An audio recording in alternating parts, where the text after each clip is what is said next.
नमस्कार दोस्तों, मेरा नाम है पीयूष, आप देख रहे हो क्वेश्चन आवर भारत। आज हम लोग यूनिफॉर्म सिविल कोड के बारे में बात करेंगे। क्या कॉन्स्टिट्यूशन में ऑलरेडी इसके बारे में कुछ ऐसी बात कही गई है कि इसको लाना है या नहीं लाना है? क्या मुस्लिम कम्युनिटी जो स्पेसिफिकली विरोध कर रही है उसके पीछे रीजन क्या है?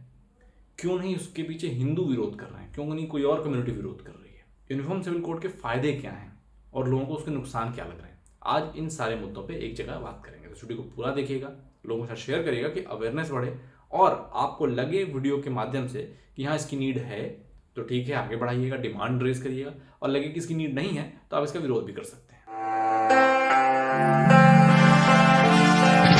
तो पहले देखते हैं कि कॉन्स्टिट्यूशन में इसके बारे में क्या कहा गया है। तो आर्टिकल 44 में इसके बारे में जिक्र किया गया है कि भारत की टेरिटरी के अंदर एक यूनिफॉर्म सिविल कोड होना चाहिए। अब देख लेते हैं यूनिफॉर्म सिविल कोड है क्या, लोगों को कन्फ्यूजन क्या है उसके बारे में बात करते हैं। तो पहले डेफिनेशन पे आ जाते हैं। यूनिफॉर्म सिविल कोड एक ऐसे सेट ऑफ गाइडलाइंस हैं, रूल्स हैं, लॉज हैं जो गवर्न करते हैं लोगों के पर्सनल सिविल मैटर्स को। तभी लोगों को कन्फ्यूजन है कि हमारे पर्सनल लॉज तो अफेक्ट नहीं हो जाएंगे, ठीक है।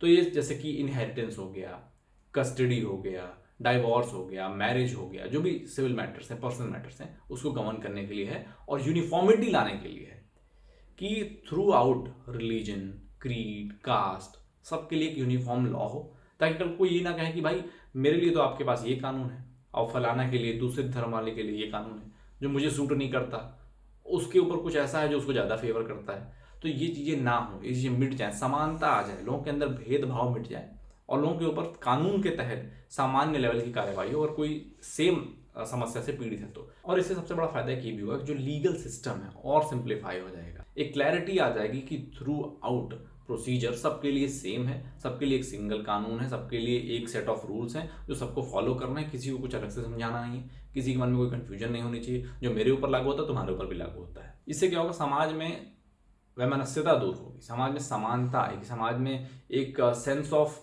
जो कॉन्फ्लिक्ट है वो दूर हो जाएगा। एक ऐसी भावना पैदा होगी कि हाँ हम सब एक हैं, किसी के और के ऊपर कोई और कानून नहीं लगता। अब आज की डेट में अगर देखा जाए तो हिंदुओं के लिए सिविल लॉज में, पर्सनल लॉज में अलग कानून है और मुस्लिम्स के लिए शरिया लॉ या फिर तमाम उनके पर्सनल लॉज के ऊपर ऐसा कानून है कि उनके पर्सनल मैटर्स पे उनके रिलीजियस जो बॉडीज़ हैं वो देख रेख करेंगी और कानून उसमें इंटरफेयर नहीं करेगा। ऐसा कुछ नियम कानून बना हुआ है। इस डिफरेंस को ख़त्म करने के लिए यूनिफॉर्म सिविल कोड की आवश्यकता है।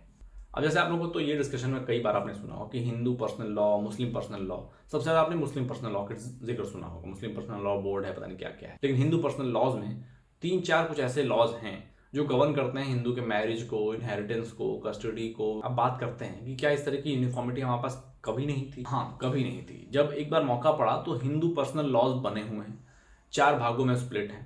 Hindu marriage act, Hindu succession act, Hindu minority and guardianship act और the Hindu adoption and maintenance act. ये सारे हैं हिंदू पर्सनल लॉ में।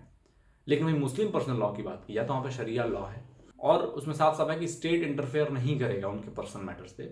उनकी रिलीजियस अथॉरिटी डिसाइड करेगी कुरान और हदीस को देखते हुए कि क्या क्या हम आगे गाइडेंस दे सकते हैं, क्या रूल्स हैं, क्या जो भी प्रोसीजर्स हैं वो हम कुरान को देख के फॉलो करेंगे, हदीसों को देख के फॉलो करेंगे।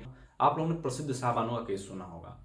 उनको उनके पति ने बूढ़ी उम्र में उनको तलाक दे दिया। उन्होंने अपने मेंटेनेंस के लिए कोर्ट में वो गई, वो हाई कोर्ट से लेकर सुप्रीम कोर्ट तक वो जीतती हैं।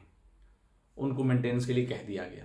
अब लेकिन शरिया लॉ कहता है कि 90 दिनों तक ही हम देंगे, उसके बाद नहीं देंगे। और सेक्शन 125 ऑफ CRPC कहता है डिस्पाइट ऑफ रिलीजियस फेथ, आप कुछ भी हो लेकिन आप वाइफ को मेंटेनेंस देंगे, या तो जब तक उसकी रीमैरिज ना हो जाती तब तक, या फिर जिंदगी भर। इस सेक्शन के तहत उसको हमेशा विक्ट्री मिलती है। ये अब इसको शरिया लॉ में बाध्य कर दिया कि ये धारा भी उसमें लागू नहीं होगी। तो मतलब उस वक्त की सरकारों ने किन्हीं कारणों से वोट बैंक बनाने के लिए कह सकते हैं, मुस्लिम समुदाय को खुश करने के लिए, अब मुस्लिम कम्युनिटी को एक ये डराया जा रहा है कि यूनिफॉर्म सिविल कोड आ गया तो आपके शादी करने के तरीके बदल सकते हैं, आपका डिवोर्स करने का तरीका बदल सकता है जो कि ट्रिपल तलाक में बदला गया, आपको तमाम ऐसे रिलीजियस जो आप अपनी चीज़ें प्रैक्टिस फॉलो करते हैं वो बदल दिए जाएंगे। आपके रिलीजियस फ्रीडम का क्या जो संविधान देता है प्रैक्टिस करने के लिए, हर चीज़ में बदलाव हो जाएगा। यूनिफॉर्म सिविल कोड आपके लिए अच्छा नहीं, ऐसा भ्रम फैलाया जा रहा है।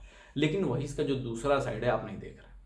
पहली बात, इसका भी ऐसा कोई ड्राफ्ट नहीं आया जो आपको इस तरीके से गाइड करे कि आपको ऐसे ऐसे ऐसे आपका जीवन बिताना है। पहले आपको उसको देख लेना चाहिए कि वो कह क्या रहा है, वो आपको करने के लिए क्या कह रहा है। तो ये भी सबके लिए सरप्राइज और सस्पेंस का मामला है। बिना उसको देखे विरोध करने का तो कोई मतलब ही नहीं, पहली चीज। दूसरी चीज, आप एक सेकुलर कंट्री में ये कैसे होने दे सकते हैं कि एक कम्युनिटी के लिए सारे निर्देश दे दिए जाए, उनके लिए रूल बना दिया जाए, लॉ बना दिया जाए, इनको मतलब हिंदुओं ने अपनी कितनी प्रथाएं इसी चक्कर में छोड़ दी होंगी, अच्छी हों बुरी हों, हिंदुओं ने कितना कॉम्प्रोमाइज़ किया, हर जगह साथ दिया। ये सोचिए कि हमारा देश है, हमारा संविधान है, जैसा कहेगा वैसा हम करेंगे। और हिंदुओं ने ही हिंदुओं के लिए चीज़ें बनाई, संशोधन किए, कानून बनाए। लेकिन वही मुस्लिम कम्युनिटी के लिए कुछ करने की बात होती है, कुछ संशोधन करने की बात होती है, उन्हें थोड़ा बहुत कॉम्प्रोमाइज़ करना पड़े या एक्सेप्ट करना पड़े कि चलो भारत के कानून को मानते हैं क्योंकि हम भारत में रहते हैं।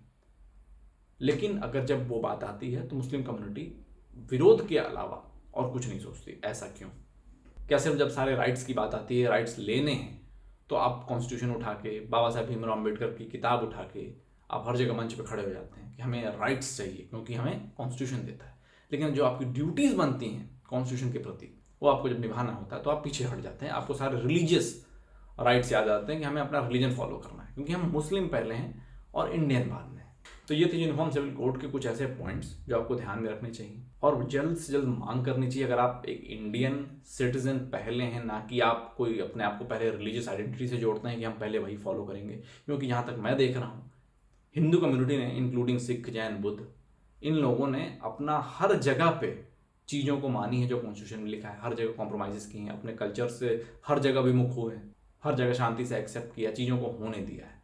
लेकिन वही जब बात इक्वालिटी की जाती है कि जैसा इस कम्युनिटी के लिए वैसा दूसरी कम्युनिटी के लिए भी होगा, तो दूसरी कम्युनिटी हमेशा विरोध करने ही आ जाती है। उसको कोई भी चीज़ छेड़छाड़ हल्की सी भी अपने अगेंस्ट, अपने रिलीजियस फेथ के अगेंस्ट पसंद नहीं। तो मेरा सुझाव इतना ही है कि अगर भारत में मिलजुल के एक सेकुलर कंट्री में रहना है सबको, तो थोड़े बहुत अप डाउन्स, कॉम्प्रोमाइजेस सबको करने चाहिए। मैं सबको बात कर रहा हूँ, मैं ऐसा नहीं कह रहा हूँ कि एक कम्युनिटी करे एक ना करे, या एक ने कर दिया तो दूसरी ना करे। दोनों को बराबर चलना पड़ेगा, कंधे से कंधा मिला के कंट्रीब्यूट करना पड़ेगा। तभी इन सब मुद्दों से ऊपर उठ के, हिंदू मुस्लिम के मुद्दों से ऊपर उठ के, जात पात, रिजर्वेशन, कानून, इनसे ऊपर उठ के आदमी डेवलपमेंट के लिए काम कर पाएगा, अपने सेल्फ ग्रोथ के लिए, कम्युनिटी की ग्रोथ के लिए, भारत की ग्रोथ के लिए काम कर पाएगा। इस वीडियो में इतना ही। मैं चाहता हूँ उसको आगे बढ़ाइए, लोगों में डिस्कशन का मुद्दा बनाइए, कमेंट करके बताइए। नए हैं तो सब्सक्राइब करने मत जाइएगा। फिर मिलते हैं अगले में। जय हिंद, वंदे मातरम। तो लाइक और शेयर ठोक दीजिए, महाकाल का दबा के लाइक और शेयर ठोक दीजिए।